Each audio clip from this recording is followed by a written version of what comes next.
Hello again, everyone. This is Joe Hentges with Beyond the Chart. We're helping you become a better trader or investor. Welcome back. This is a weekend market analysis video, and today is Saturday, October 24th. We're going to start off here and look at the New York Composite and the S&P 500 on a weekly basis. One of my indicators, and then 4 stocks that had earnings announcements this week.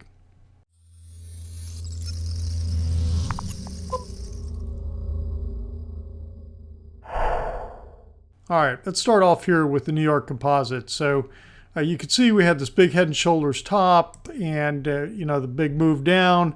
We're now retracing. Let me take a look at this retracement look here, distance. What are we doing from the top all the way to the bottom? We've retraced a little, halfway between the 50 and 61.8%. Some people call this the ambush zone. Because if you truly think we're in a downtrend, we've now retraced back up into this zone that a lot of times it's about where they start to reverse. So we'll see whether it starts to happen here on the New York Composite. We'll take a look at the indicators on this. I'm going to come back to the McClellan oscillator here in a minute. We're getting some bearish divergence on the DI plus because it's just not confirming the price action in the New York Composite. And by the way, the New York Composite is a pretty broad-based index. It's got about 2,600 stocks in it, something like that. And the RSI 8-period RSI is not confirming it either in here.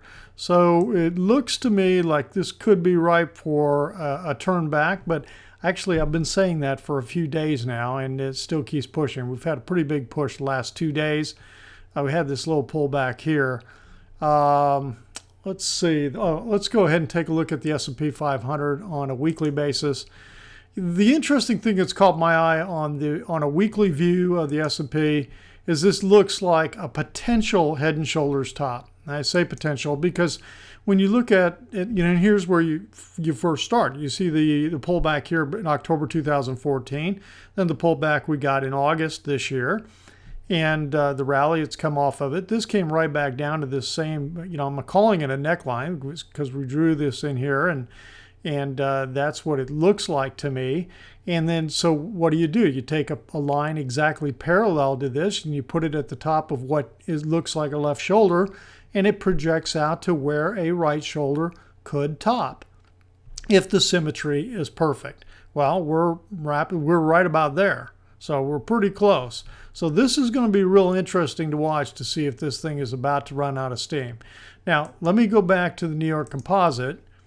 And, we see what this picture looks like. And I told you that we're already getting just off a couple of the indicators getting divergence. Let me get rid of the retracement. It gets a little messy. The 233-day moving average is declining. Now that's my long term. I use Fibonacci numbers on my moving averages except for the trigger line. So this is the 233, the 55, the 21, and the 10 EMA. These are all simple. This is my exponential trigger line. Now, the McClellan oscillator is a classic oscillator of, looking at overbought, oversold, and it takes into consideration advanced declines and the volume of the advancing and declining. And so right now we're overbought. We've been overbought. We got extremely overbought on right here on October 8th is when we peaked here. And now you can see that we're getting extreme divergence in here between this price push over the last couple of weeks and what this indicator is telling us. And we are more overbought here. Let me blow it up. See this area? Here's the zero line. Here's plus 150. Here's minus 150. We are more overbought than where we were in August before we started the huge plummet down in August.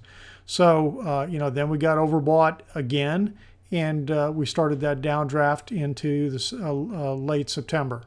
So now really watching this indicator and looking for this thing to start to turn. All right, that's it on the indices. I'm going to take a look at these 4 stocks I've got. Okay, Boeing had earnings come out. I think their earnings were good. The stock's been up. It pushed the last 3 days very nicely. Now, the thing, though, to remember about Boeing, this still looks counter-trendish to me. And the fact that I believe we've had not only a fifth intermediate, I think we've had a fifth primary wave up, and that we are now in corrective action. Now, corrective moves can start to get very messy and can become very complex. So, here's why I'm saying that. When I'm looking at, let me do something here. There we go. So you can see the move that Boeing has had since even since 2009, and it sure looks like, one intermediate, 2, 3, sideways 4, and then the final push up here in a fifth wave. Now, so that's what we're looking at in terms of the corrective action. We'll see how much further Boeing's had. Don't have a specific play on Boeing, just monitoring right now. It's one of these 4 stocks that had earnings out. All 4 of them are stocks I watch on very closely on a regular basis. I have about 35 to 37 I watch on a regular basis for options trading. All right, because you want to make sure that they're highly liquid stocks, number one, and these all are. All right, so CAT had their earnings come out before the market opened on Thursday. So that's this day here. And, they're slashing their sales forecast and all that, and it gaps down. And then it just rallies on back, and then pulled back in the latter part of the afternoon. Friday, kind of a doji indecisive type bar. That's not very bullish looking to me. It's fighting this strong downtrend, there's no doubt, but it has been doing that for a while, so it could be getting ready to bounce, but it seems like CAT has been tracking with oil. All right, so when did oil peak? Back here in July 2014, and that's when CAT peaked, at least over the last couple of years. Now, it's been quite volatile since 2011, but right now, it may be ripe for some kind of continuation to the upside here, but it's fighting this strong 52-week down, the long term's down, the 21's below the 55. So all the moving averages except the short term, this is the short term, is with the 10 above the 21, all the rest of them are lined up to the downside. All right, let's take a look at IBM. Now, IBM is interesting because their earnings came out after the market on the 19th, which was Monday night. And here's what happened Tuesday morning. So the thing that's interesting that caught my eye about IBM is look at the corrective pattern since this August 24th bottom. You basically have had this kind of move, and then it cracked down. Okay, it's definitely, and where is the 55 going? Pretty strong down. The 233 is down. 21's below the 55. The 10's below the 21. All moving averages are aligned to the downside. But when you look at this pattern in here, and then when you look and see, let me go back over here and get back to my mouse, and let's go back to the New York Composite, and then you see what the New York Composite and a lot of the indices have done. Okay, they're doing this. And if they follow the pattern of what IBM just did, they're going to do this. And the real question is just where does it stop and where does it turn? This seems to be what's setting up. Now, some stocks are pushing stronger than others, but I thought that was really interesting little pattern that IBM put in there. And then the last one we'll take a look at is Southwest Airlines. This is doing its own different thing. I do think that this is in a fifth wave up here, and I do think that this is like a 1, a very sharp 2. I think it's working a 3, which may push above this high over here, and then you'll get a sideways 4 and then a final 5 if this is a fifth wave going on.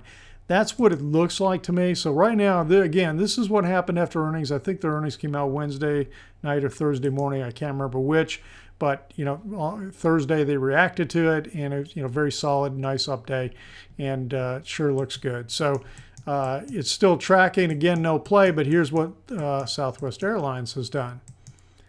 since 2009. And that's why I'm thinking it's in some kind of fifth wave, because this sure looks to me like, a 1, 2, very strong 3, and getting a 4, and then a fifth wave up into here too. Now, sometimes fifth waves struggle to get past and they truncate. You have to watch the wave structure that's occurring right in here. Right now, it looks like it's wanting to push. So, all right, that's the story on Southwest Airlines, and that's it for the weekend. This is kind of an abbreviated, it definitely is an abbreviated version of what my insider members get. So if you'd like to get that and all the detail that they get, head on over to my website, become an insider member. It's very easy to do. And it gives you access to the Trade Ideas page and what I put out there. And the Trade Ideas video comes out every Sunday afternoon, and then they're constantly updated Monday through Thursday with the weekday market wraps I put out Monday through Thursday. So, all right, everyone, have a great weekend, and hope to see you on the next video.